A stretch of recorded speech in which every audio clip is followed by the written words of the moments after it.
प्राचीन समय की बात है। एक राज्य में एक राजा रहा करता था। वह राजा बहुत ही दयालु था। उसके राज्य में प्रजा बहुत हंसी खुशी से जीवन व्यतीत करती थी। राजा इतना दयालु था कि जानवरों पर भी अत्याचार नहीं करता था, सबसे प्रेम किया करता था। एक दिन की बात है, जब मौसम बहुत सुहाना था और हल्की ठंडी हवा चल रही थी, तो राजा अपने मंत्रियों के साथ जंगल में भ्रमण के लिए निकला। जंगल में पहुंचकर राजा ने अपने मंत्रियों को आदेश देकर जंगल में तंबू लगवाया और कई तरह के खेल तमाशे मौज मस्तियां होने लगी। अच्छे अच्छे पकवान बन रहे थे। खाने का वक्त हुआ तो राजा ने देखा कि एक वृक्ष पर एक बहुत बड़ा बंदर बैठा हुआ है। सब कुछ चुपचाप देख रहा था। उसने बंदरों वाली कोई हरकत नहीं की थी और ना ही खाने की कोई चीज़ लेकर भागा और ना ही किसी को परेशान किया। फिर राजा ने अपने सैनिकों से कहा कि थोड़ा भोजन और फल इस बंदर के सामने भी रख दो। सैनिकों ने कुछ फल और रोटी उस बंदर के सामने पत्थर पर रख दिए। बंदर वृक्ष से नीचे उतरा और एक पत्थर पर कोयले से कुछ लिखने लगा। फिर वह राजा की तरफ इशारा करने लगा तो राजा बंदर के पास आया और उस पत्थर की तरफ देखा तो पत्थर पर लिखा हुआ था कि मैं ऐसे भोजन ग्रहण नहीं करूँगा।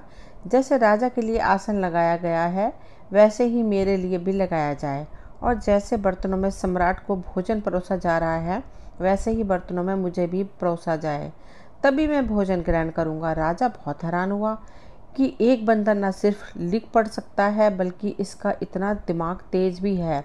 राजा को भी उस बंदर में दिलचस्पी पैदा हो गई। उसने अपने सेवादारों को आदेश दिया कि इस बंदर के लिए भी हमारे जैसा आसन लगाया जाए और वही भोजन परोसा जाए जो हमें परोसा गया है। राजा के आदेश पर सेवादारों ने बंदर के लिए भी वैसे ही किया। तो बंदर सेवादारों के पास आया और अपने हाथ धुलवाए। फिर उसने बैठकर भोजन किया। भोजन के बाद फिर हाथ धोए और फिर वापस पत्थर पर जाकर बैठ गया। राजा बहुत आश्चर्यचकित था और यह सब कुछ देख रहा था। थोड़ी देर में आसमान में काले बादल छा गए। सेवादारों ने जल्दी जल्दी सामान समेटा। फिर राजा ने कहा, एक टाट का टुकड़ा बंदर के सामने भी रख दो, कहीं वे भीग न जाए, किसी का पालतू बंदर लगता है। सेवादार टाट लेकर उस बंदर के पास पहुंचे तो उसने झट से फिर कुछ लिखकर सेवक को दे दिया। सेवक राजा के पास गया और उस पर यह लिखा था कि जैसा तंबू राजा के लिए लगाया गया है, वैसे ही मेरे लिए लगाया जाए। फिर राजा के आदेश से दूसरा तंबू खड़ा किया गया और पलंग और बिस्तर लगाया गया। इतने में बारिश शुरू हो गई। फिर बंदर तंबू में आ गया। राजा जितने दिन भी जंगल में घूमने फिरने के लिए ठहरा, बंदर हर बात में राजा की बराबरी करता रहा। जिस दिन राजा वापस महल में जाने के लिए रवाना होने वाला था, तो उसने सैनिकों से कहा कि इस बंदर से पूछकर आओ कि क्या वह हमारे साथ चलेगा। सैनिकों ने बंदर से पूछा, क्या तुम हमारे राजमहल चलने को तैयार हो? तो बंदर ने इशारे से हामी भरी। दोनों राजमहल पहुंच गए। राजा ने कहा, बाहर जो दास दासियों के घर हैं, उनमें से एक घर में बंदर को छोड़ दिया जाए। बंदर को अब कागज कलम भी दे दिया गया था। उसने कागज पर लिखा, मैं यहाँ नहीं रहूँगा। जैसा महल राजा साहब का है, वैसे ही महल मेरे लिए भी तैयार कराया जाए, वरना मैं वापस जंगल में चला जाऊँगा। राजा का एक और महल था जहाँ वह गर्मी के मौसम में रहा करता था।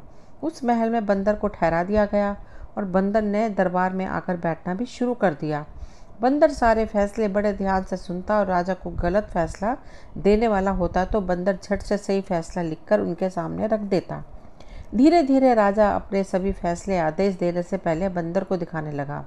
दरबारी भी इस अक्लमंद और पढ़े लिखे बंदर के आदी हो चुके थे।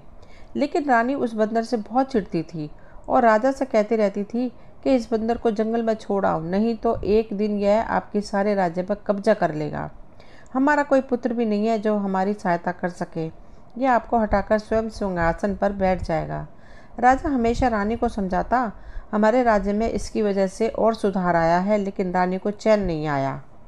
रानी बंदर को मारने की साजिश करने लगी। उसने बंदर के भोजन में जहर मिलवा दिया, परंतु उस दिन बंदर ने खाना खाया ही नहीं और राजा को एक पर्चे पर लिख कर दिया, मुझे मरवाने की कोशिश आपको और आपके खानदान को बहुत महंगी पड़ेगी। राजा को जब इस साजिश के बारे में पता चला तो उसे बहुत गुस्सा आया। उसने राजा ने दास दासियों को बुलाया और डांटा और रानी को समझाया कि आइंदा ऐसी कोई बेवकूफ़ी मत करना। राजा की एक ही पुत्री थी जो बहुत ही रूपवान थी। उस राजकुमारी के रूप के आगे चांद भी फीका पड़ जाए। राजा अपनी पुत्री को जान से भी ज़्यादा प्यार करता था। और बंदर के चर्चे उस राजकुमार ने भी सुने थे। राजकुमारी के मन में उस बंदर को देखने की जिज्ञासा उठी। एक दिन बंदर राजसभा में से निकलकर अपने महल जा रहा था। राजकुमारी अपनी सहेलियों के साथ खड़ी होकर उस बंदर को देखने लगी। बंदर ने जब राजकुमारी को देखा तो रुक गया और राजकुमारी को घूरने लगा। राजकुमारी बंदर से डरकर महल में भाग गई। उस दिन से हर रोज जब राजकुमारी सज संवर कर आईना देखती तो शीशे में उसे पीछे से बंदर का चेहरा नजर आ जाता। बंदर न जाने कैसे उसके कमरे में घुस जाता। डर के कारण राजकुमारी का स्वास्थ्य बिगड़ गया। फिर कुछ दिन बंदर उसके कमरे में नहीं आया तो राजकुमारी ठीक हो गई। बंदर ने फिर से आना शुरू कर दिया। एक दिन उसने पर्चा लिखकर राजकुमारी के हाथ में थमाया। उस पर्चे में लिखा था, क्या तुम मुझसे विवाह करोगी? मेरा विश्वास करो, मैं भी बहुत खूबसूरत हूँ। राजकुमारी जानती थी कि यह बहुत समझदार बंदर है, मुझे कोई हानि नहीं पहुँचाएगा। धीरे धीरे राजकुमारी का डर खत्म हो गया। उसे उस बंदर से सहानुभूति हो गई। राजकुमारी सोचती थी कि ये इतना समझदार और पढ़ा लिखा बंदर है, इसने मेरे पिताश्री को इतने खतरों से बचा लिया। हम पर इसके बड़े एहसान हैं। अब राजकुमारी उस बंदर से भयभीत नहीं थी। वह बंदर थोड़ी देर उसके कक्ष में ठहरता, उसे देखता, फिर चला जाता। यह बात रानी के कानों में जा पहुंची। उसने तो सारा महल सर पे उठा लिया और बंदर को खूब बुरा भला कहा और राजा के पास जाकर रोते हुए कहने लगी, अब तो हद ही हो गई। आपका वह बंदर आपकी प्राणों से प्यारी पुत्री के पीछे पीछे पड़ गया है। यह तो उसे निकाल दो या फिर मैं जहर खा लूंगी। मैं तो तंग आ गई हूँ। राजा ने राजकुमारी को बुलाकर पूछा, क्या वह बंदर तुम्हें परेशान करता है? राजकुमारी ने सारी बातें सच सच बता दी और कहा, पहले मुझे उससे बहुत डर लगता था, लेकिन अब नहीं लगता। पता नहीं वह कौन है और उस पर क्या मुसीबत पड़ी है। राजा को विश्वास हो गया कि चलो राजकुमारी की जान को कोई खतरा नहीं, लेकिन फिर भी उसे बहुत पसंद नहीं आई कि बंदर इस तरह से राजकुमारी के कक्ष में प्रवेश करे। उन्होंने उस बंदर से बात करने का फैसला किया। अगले दिन राजा बंदर के महल में पहुंचा। बंदर बगीचे में टहल रहा था। राजा ने बंदर से कहा, देखो, मैं नहीं जानता कि तुम कौन हो, लेकिन आज तक मैंने तुम्हारी हर बात मानी। तुम्हें अपनी बराबरी का दर्जा दिया, जो शायद कोई दूसरा राजा अपने राज्य में सहन नहीं करता। लेकिन अब तुमने मेरी पुत्री को परेशान करना शुरू कर दिया। यह मुझे पसंद नहीं है। इससे पहले कि मैं कोई सख्त कदम उठाऊं, तुम इस हरकत से बाज आ जाओ और सुधर जाओ। बंदर झट से महल में उसे एक कागज़ और कलम लाया और लिखने लगा। उसने लिखा कि मैं आपकी पुत्री से विवाह करना चाहता हूँ। आपको विश्वास दिलाता हूँ, मैं आपकी पुत्री को हमेशा खुश रखूँगा। उसे कभी किसी चीज़ की कमी नहीं होने दूँगा। राजा हैरान रह गया। वह सोचने लगा, अपनी फूल सी राजकुमारी का विवाह इस बंदर से? यह तो कभी नहीं हो सकता। राजा ने साफ साफ कह दिया कि मेरे जीवित रहते ऐसा नहीं हो सकता। बंदर ने राजा की कमर से तलवार निकालकर तान ली और दूसरे हाथ से लिखा कि अगर आपके जीवित रहते यह मुमकिन नहीं तो फिर मरने के लिए तैयार हो जाइए। आपको मारकर मैं आपकी पुत्री से विवाह कर लूँगा। आपने मेरे ऊपर एहसान किया, मुझे इस महल में रखा, इसलिए मैं आपके खून से अपने हाथ नहीं रखना चाहता। राजा को अपनी मौत सामने नजर आई तो वह बोला, मैं सोच कर जवाब दूंगा। बंदर ने लिखा, जो कुछ भी हो, लेकिन वह जवाब हाँ में ही होना चाहिए। राजा बेचारा महल में वापस आ गया। अब वह बहुत दुखी था। एक तरफ पुत्री थी और दूसरी तरफ उसकी अपनी जान, उसकी जिंदगी। वह क्या करता क्या ना करता। उसने सारी रात टहलते टहलते गुजारी, लेकिन रानी को उसने कुछ भी नहीं बताया। वह जानता था यह सुनकर वह महल सर पर उठा लेगी, कहेगी तुम इसे लाए ही क्यों। सुबह हुई तो वह फैसला कर चुका था कि वह कभी अपनी पुत्री का विवाह इस बंदर से नहीं करेगा। अपनी पुत्री को किसी बंदर से ब्याहने के बजाय वह अपनी जान दे देगा। इतना सोचकर वह राजकुमारी के पास गया। उसे समझाने लगा कि कल अगर उसे कुछ हो जाए तो उसे क्या करना चाहिए, अपनी माँ को कैसे संभालना है, राज्य को कैसे संभालना है और राज्य के कामों को कैसे देखना है, कौन कौन वफादार लोग उसकी मदद कर सकते हैं। राजकुमारी ने अपनी आंखों में आंसू भरकर कहा, पिताश्री, आज आप कैसी बातें कर रहे हैं। राजा ने राजकुमारी को समझाया और बोला, पुत्री, वह बंदर मेरी जान के पीछे पड़ गया है। कहता है या तो मैं तुम्हारा विवाह उससे कर दूं या वह मुझे जान से मार डालेगा। मैं आज उसको साफ जवाब दे दूंगा और शायद वह तुरंत ही मुझे मार दे। तुम अपनी माँ के साथ तहखाने में छुप जाना और उस वक्त तक ना निकलना जब तक वह बंदर मायूस होकर यहाँ से चला ना जाए। राजकुमारी कहने लगी, पिताश्री, आपकी जान इतनी बेकार नहीं है। आप सिर्फ मेरे पिता ही नहीं बल्कि इस राज्य के राजा भी हैं। अगर आप जाकर बंदर से रिश्ते के लिए हाँ कर दीजिए, अगर मेरी किस्मत में ये लिखा है तो वह आपके मरने के बाद भी होकर रहेगा। राजा मान गया, लेकिन उसका दिल परेशान था, लेकिन वह मजबूर था। फिर वह बंदर के पास जाता है और विवाह के लिए हाँ बोल देता है। बंदर ने कहा, राजा साहब आप विवाह की तैयारी कीजिए। रानी के कान में जब यह बात पहुंची तो उसने सारा महल सर पे उठा लिया। वह बहुत रोई धोई, जान देने की धमकियां दी, बाल नोचे, कपड़े फाड़े, लेकिन होनी को कौन टाल सकता है। विवाह वाले दिन राजा ने रानी को एक कक्ष में बंद कर दिया और शादी हो गई। राजकुमारी विदा होकर बंदर के महल में चली गई। जब उसकी विदाई हो गई तब उसकी माँ को खोला गया। अगले दिन सुबह जब राजकुमारी महल में आई तो बहुत खुश थी। जैसे ही रानी ने अपनी पुत्री को देखा वह फूट फूट कर रोने लगी। लेकिन राजकुमार ने कहा, माता श्री अब रोने धोने से कोई फायदा नहीं, जो मेरी किस्मत में हो गया वह हो गया, मैं खुश हूँ। रानी ने कहा, पुत्री तुम उस बंदर के साथ खुश हो? राजकुमारी बोली, हाँ मैं खुश हूँ। अब रोना धोना बंद करो। राजकुमारी दिन में अपने पिता के महल में रहती और रात को अपने महल में चली जाती। पुत्री को खुश देखकर राजा भी खुश हो गया था, लेकिन उसकी माँ को यह बात किसी तरह हजम नहीं हो रही थी। उनकी पुत्री एक बंदर के साथ कैसे खुश है। एक दिन माँ ने छानबीन करने की ठान ली। रात में रानी भेष बदलकर बंदर के महल की तरफ निकल गई। रोज बंदर अपने महल का दरवाज़ा अंदर से बंद कर लेता था, लेकिन संयोग से पता नहीं कैसे उस दिन महल का दरवाज़ा खुला रह गया। रानी चुपके से अंदर घुस गई। राजकुमारी के कमरे का दरवाज़ा बंद था और अंदर से हंसने बोलने की आवाज़ें आ रही थी। किसी पुरुष के बोलने की आवाज़ भी थी। फिर रानी ने ताले के सुराख से अंदर झांका तो देखा अंदर राजकुमारी के साथ एक खूबसूरत सुंदर राजकुमार जैसा नौजवान बैठा था। दोनों हंस हंस कर एक दूसरे से बातें कर रहे थे। यह दृश्य देखकर माँ ने मन में सोचा, अच्छा यह बात है, तभी तो मैं कहूँ कि मेरी पुत्री इतनी खुश कैसे रहती है। फिर वह जाने के लिए पलटी तो उसे एक तरफ बंदर की खाल दिखाई दी। रानी ने सोचा, जब वह इतना खूबसूरत जवान है तो इतनी मोटी खाल अपने ऊपर क्यों रखता है और बंदर क्यों बना रहता है। अगर मैं इस खाल को जला दूं, यह दोबारा कभी बंदर नहीं बन सकेगा। यह सोचकर वह बंदर खाल की उठाकर महल में ले आई और आकर उसे आग लगा दी। इधर खाल में आग लगी, उधर वह राजकुमार जलने लगा और वह बचाओ बचाओ कहता हुआ भागा और गायब हो गया। हैरान परेशान राजकुमारी महल में पहुंची, देखा कि खाल जल रही है। उसने जल्दी जल्दी आग बुझाई और देखा कि यह उसकी माँ का कारनामा है। उसने कहा, हाय माँ, आपने क्या किया, मेरा सुहाग उजाड़ दिया। भला मुझसे आपकी क्या दुश्मनी थी। उसकी माँ बोली, मुझे क्या पता था पुत्री, मैंने तो सोचा ना वह मोटी खाल रहेगी, ना तुम्हारा पति इसे पहनेगा। राजकुमारी को रोते रोते बुरा हाल हो गया। वह बोली, माँ मैंने आपसे कहा था ना मुझे मेरे हाल पर छोड़ दो, लेकिन आपको भी चैन नहीं था। अब ठंडक पड़ गई आपके दिल में। उसकी माँ चुप हो गई। राजा को यह बात पता चली तो उसने तुरंत ही सेनापति को आदेश दिया और कहा कि तुरंत ही बंदर को खोजो। सेनापति ने कई टुकड़ियों में सेना को अलग अलग जगह भेजा, लेकिन दूर दूर तक कहीं से उस बंदर राजकुमार की खबर न आई। राजकुमारी का रो रो कर बुरा हाल हो गया। वह सूख कर कांटा हो गई थी, न खाती थी, न पीती थी, न हंसती थी, न बोलती थी। कुछ दिन ऐसे ही गुजर गए। फिर राजकुमारी जोबन वाले कपड़े पहनकर राजकुमार की तलाश में निकल पड़ी। जंगल जंगल भटकते उसके पाँव में छाले पड़ गए। एक दिन राजकुमारी एक जंगल में रात को एक वृक्ष के नीचे बैठी थी। उस पर एक तोता और एक मैना बैठे थे। मैना ने तोते से पूछा, पिया जी क्या बात है, तुम इतने उदास क्यों हो। तोते ने कहा, क्या बताऊं मैना, यहाँ एक नगर में मैं वहाँ के राजकुमार के लिए परेशान हूँ। उसके सारे शरीर पर बड़े बड़े छाले पड़े हुए हैं। उसके शरीर पर इतने घाव हैं कि ना बेचारा सो सकता है न बैठ सकता है। सारे वैद्य इलाज करके हार गए हैं, किसी भी चीज़ से कोई फायदा नहीं होता। मैना ने पूछा, राजकुमार की हालत कैसे हुई। तोते ने कहा, किसी ने राजकुमार को जलाकर मारने की कोशिश की थी। उसकी जान तो बच गई, लेकिन सारा बदन बुरी तरह से जल गया। मैना ने तोते से पूछा, क्या हमारे राजकुमार के दुख का कोई इलाज नहीं है।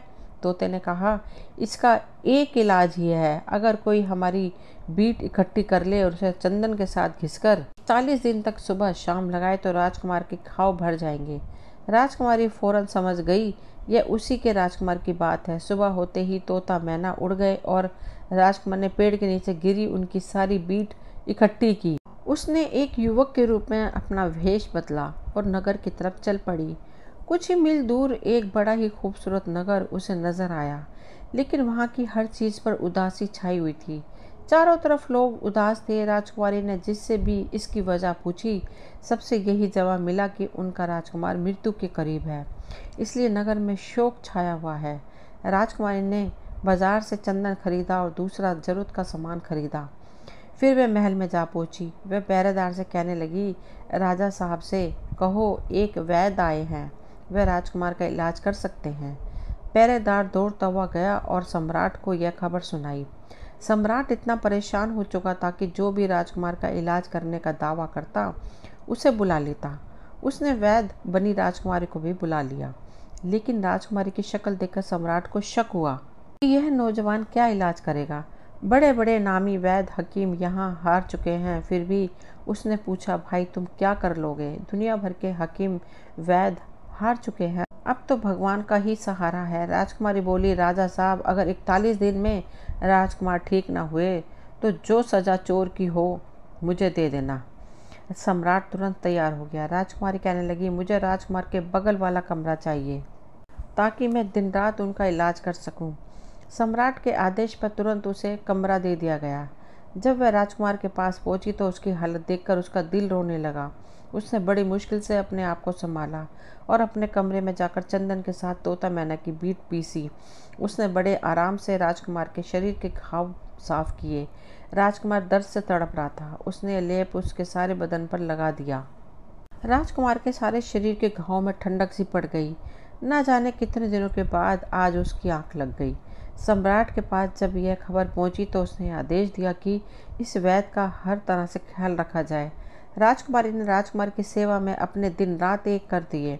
एक हफ्ते में ही राजकुमार को इतना फायदा हो गया कि वह अपने अगल बगल की चीज़ों पर ध्यान देने के लायक हो गया।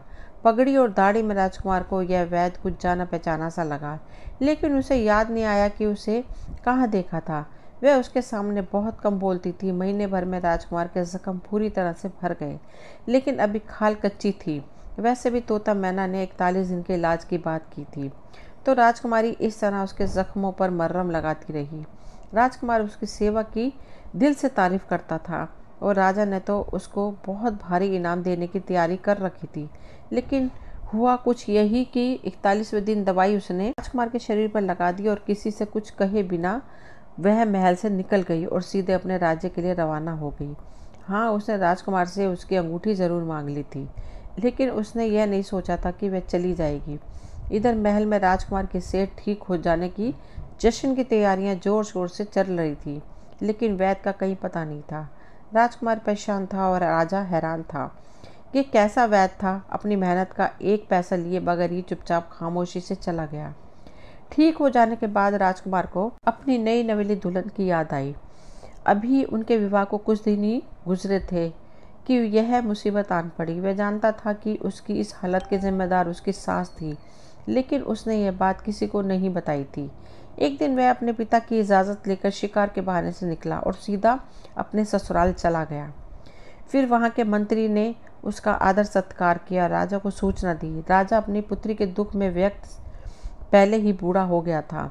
राजा ने पूछा, बेटा तुम कौन हो और कहाँ के राजकुमार हो? मैंने तुम्हें पहचाना नहीं। राजकुमार ने कहा, आप भले मुझे न पहचाने, लेकिन मैं आपको कैसे भूल सकता हूँ? आपका मुझ पर एहसान है। मैं वही बंदर हूँ जिसे आपने अपनी बराबरी का दर्जा दिया था और अपनी पुत्री से मेरा विवाह किया था। राजा उस खूबसूरत राजकुमार को देखता रह गया। कहाँ वह बंदर और कहाँ ये राजकुमार? उसने हैरान होकर खुशी से पूछा, लेकिन यह कैसे संभव है? राजकुमार ने कहा, मैं अपनी कहानी आपको बाद में सुनाऊंगा। अब क्या मैं अपनी पत्नी से मिल सकता हूँ? राजा ने कहा, वह अब भी उसी महल में रहती है जहाँ तुम रहते थे। उसने तो दुनिया ही छोड़ दी है। तुम शौक से वहाँ जा सकते हो। फिर राजकुमार सीधा अपने महल में आ गया। राजकुमारी बैठी थी।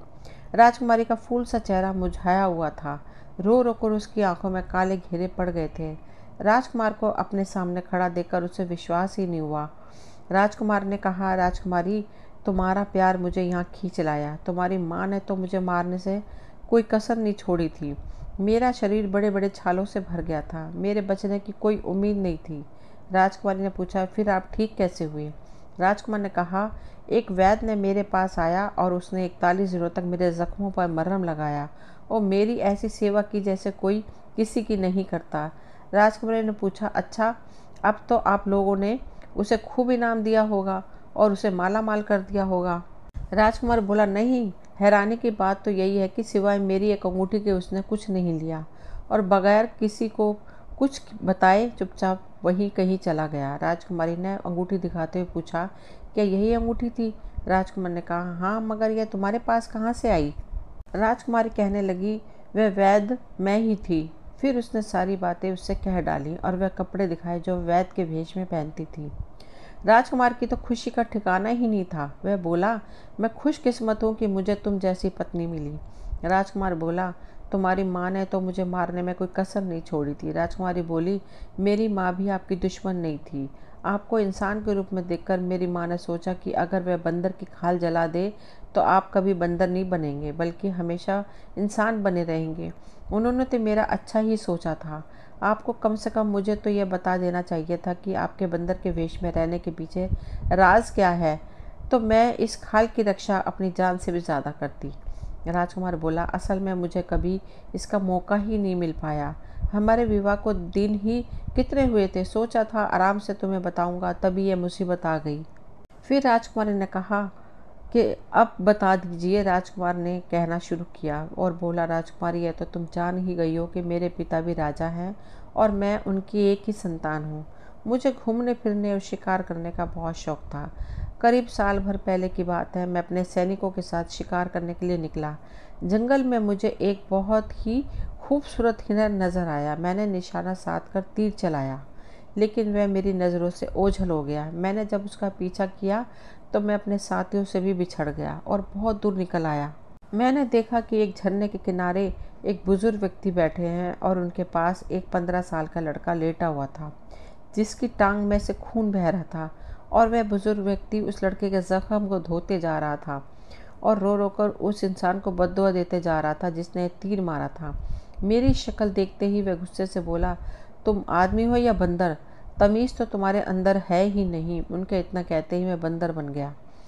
उन्होंने कहा, जा और जंगल जंगल भटकता फिर, तुझे कोई ठिकाना नहीं मिलेगा। उनकी बद्दुआ से और अपनी हालत से मैं इतना परेशान हुआ कि मैंने उनके पाँव पकड़ लिए और रोने लगा।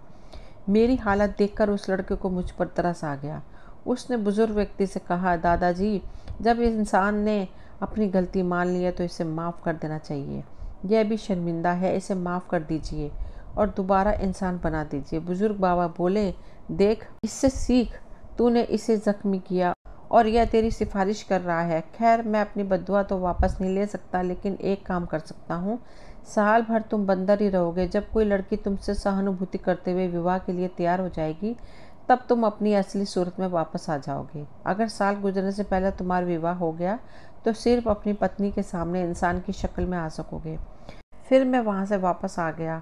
अब मेरा कोई ठिकाना नहीं था। मैं अपने घर भी वापस नहीं लौट सकता था। 6 महीनों तक जंगलों में भटकता रहा।